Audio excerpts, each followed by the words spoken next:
Bonjour, j'espère que vous allez bien et surtout que vos lectures sont belles et révolutionnaires. Aujourd'hui, nous avons décidé de faire une vidéo face bureau parce qu'on veut parler d'un thème un peu spécial. Comment lire un livre?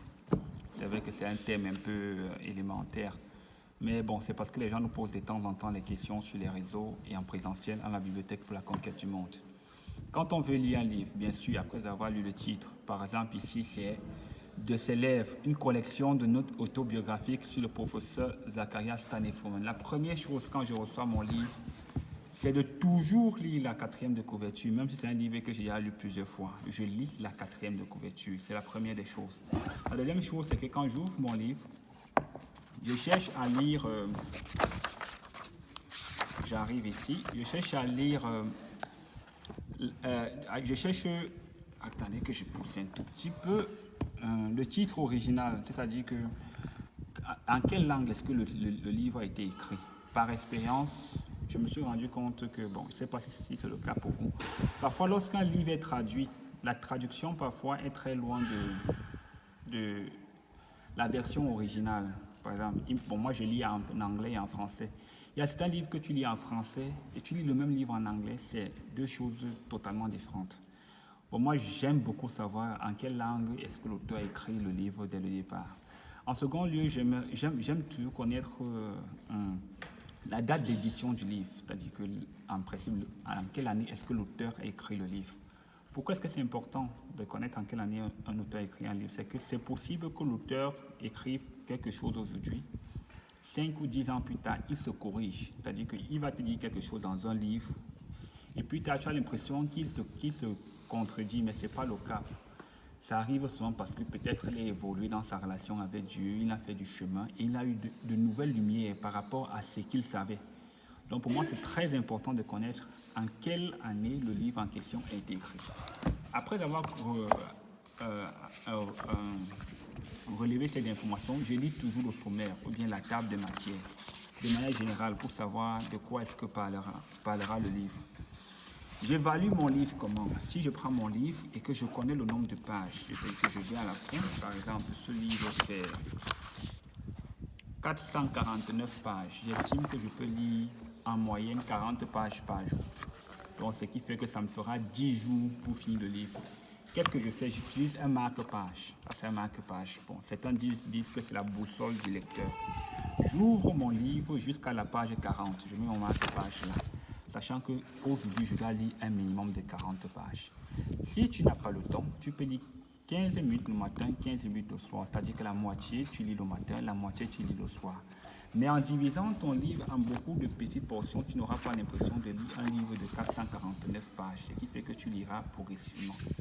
L'avantage aussi avec ça, c'est que c'est possible pour toi de lire plus que le nombre de pages que tu t'es fixé. Si tu devais lire 40 pages, c'est possible que tu lis 60 et que demain tu sois très pris, tu lis plutôt 30 par exemple.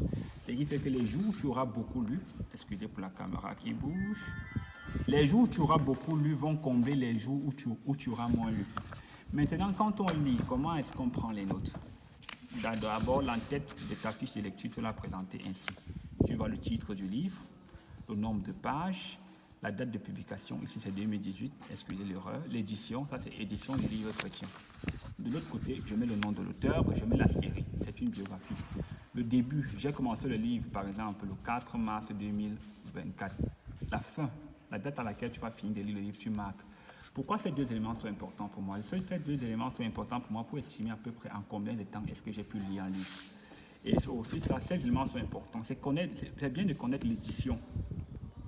Pourquoi? Parce que parfois, pour te retrouver, un livre peut être édité aux éditions des livres chrétiens et le même livre édité aux éditions Zacharias Staniford, la pagination diffère. C'est-à-dire que c'est possible que ce soit plus 455 pages. Donc c'est très important pour moi de connaître la maison d'édition.